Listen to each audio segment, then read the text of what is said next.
Dans cette partie, nous essaierons de répondre à la question que nous nous posons précédemment, à savoir s'il est un pouvoir susceptible d'engendrer des externalités négatives, des conflits négatifs. Nous mettrons l'accent dans cette partie sur les aspects néfastes du pouvoir, sur un exercice du pouvoir qui menace l'objet ou l'individu qui opère une action sur un autre objet.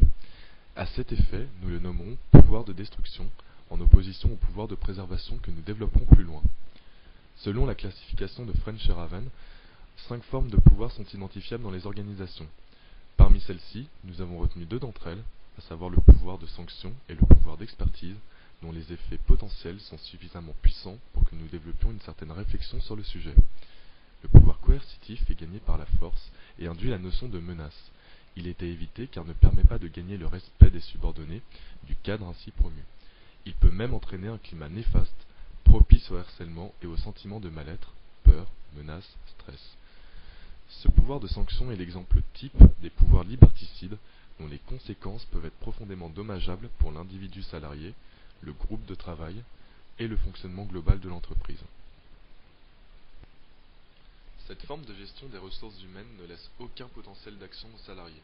Son emprise sur l'organisation est minimale, alors que pourtant, au même titre que le cadre ou le patron, il participe activement au développement de la dite organisation.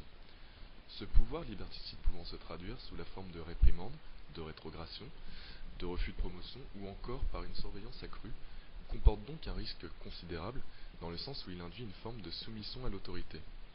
Cette soumission, par extension, implique l'établissement d'un conformisme au sein de l'organisation, se matérialisant par le respect obligatoire des instructions, règles et objectifs, se transformant au final en véritable contrainte. Car selon l'analyse de Gangloff en 2007, il est quasiment impossible pour un salarié, dans une situation ordinaire de travail, de suivre les consignes dictées par les supérieurs, pour la simple et bonne raison que toute situation de travail nécessite une part d'ajustement du travailleur, une part d'initiative et bien souvent de prise de risque par celui-ci. Ces conduites déviantes ou semi-déviantes, toujours selon les auteurs, participent à l'émergence d'une productivité bien supérieure comparée à la condition obéissance pure et simple, et génèrent du zèle chez l'employé, zèle qui alimentera à son tour la productivité. De là à parler de bénéfices sur l'état mental du salarié, il n'y a qu'un pas. Les travaux portant sur la négligence du salarié dans l'institution et ses effets destructeurs sur la personne vont dans ce sens.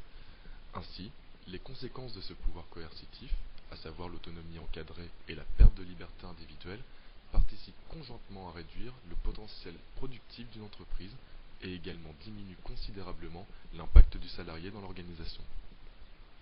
Le pouvoir d'expertise, quant à lui, est différent du pouvoir de sanction dans le sens où il ne s'appuie pas sur les menaces et de manière générale la contrainte, mais plutôt sur les connaissances, savoir et savoir-faire d'un individu. Le pouvoir d'expertise est à considérer en 2 temps. Dans un premier temps, proche du pouvoir légitime, le pouvoir est perçu, justifié via les compétences ou connaissances supérieures. L'effet est proche de celui de la soumission à l'autorité, alors qu'avec Milgram, une simple blouse blanche suffisait à justifier sa soumission à un individu. Ici un diplôme, un exploit quelconque, peut permettre de justifier le poste d'un cadre.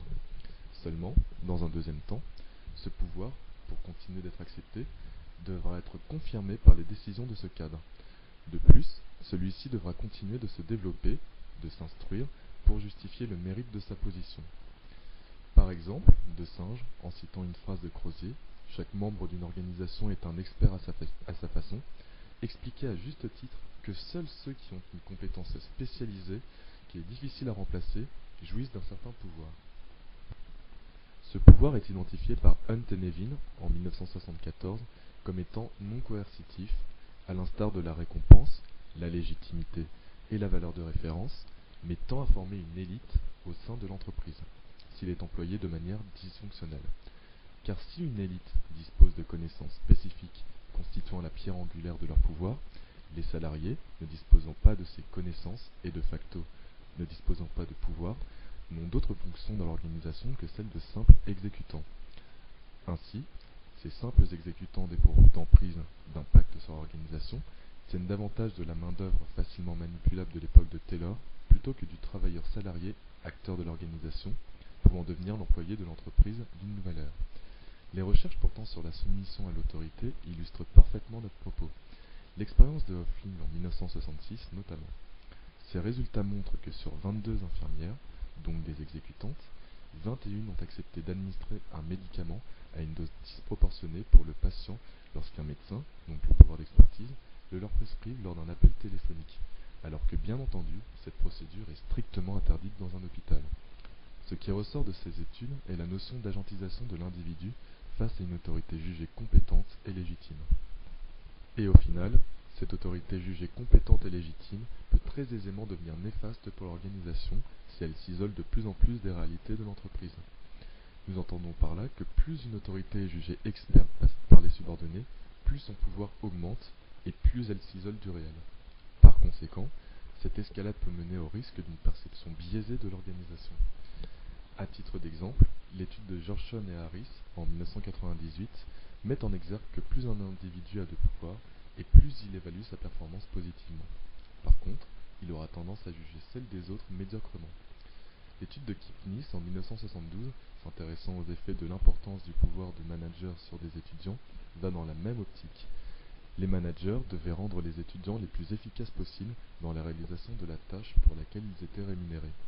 Les managers ayant un fort pouvoir pouvaient récompenser ou punir financièrement, alors que les managers ayant un faible pouvoir ne pouvaient s'appuyer que sur la légitimité de leur rôle. Les résultats montrent que des managers ayant un fort pouvoir essayent davantage d'influencer les étudiants dans leur prise de décision et d'évaluer également davantage leur travail que les managers ayant un faible pouvoir.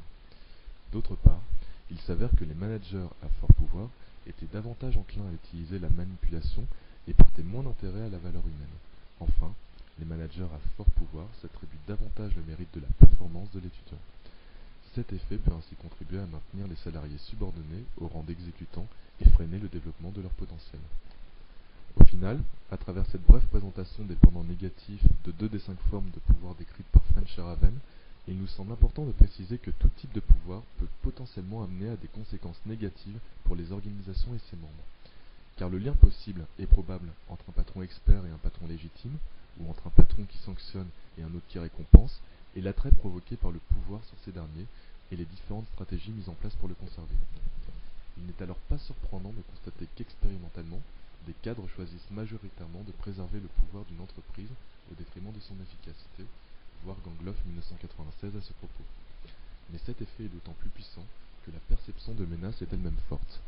En effet, dans une étude de Manner et Mead en 2010, les sujets exprimant une forte volonté de domination favorisent leur intérêt personnel, donc la préservation de leur pouvoir, à l'efficacité du collectif, quand il leur est dit que leur pouvoir peut être retiré à tout instant. Ainsi, de manière générale, l'exercice et la position du pouvoir ne sont pas dépourvus de conséquences néfastes. Et au final, à partir des idées et des données expérimentales que nous avons mises en avant, nous proposons de considérer que cette force destructrice dans l'entreprise tire son origine des atteintes à l'individu, au groupe de travail ou même au collectif. D'un point de vue pragmatique, ces diverses atteintes peuvent mettre en danger l'organisation même de l'entreprise.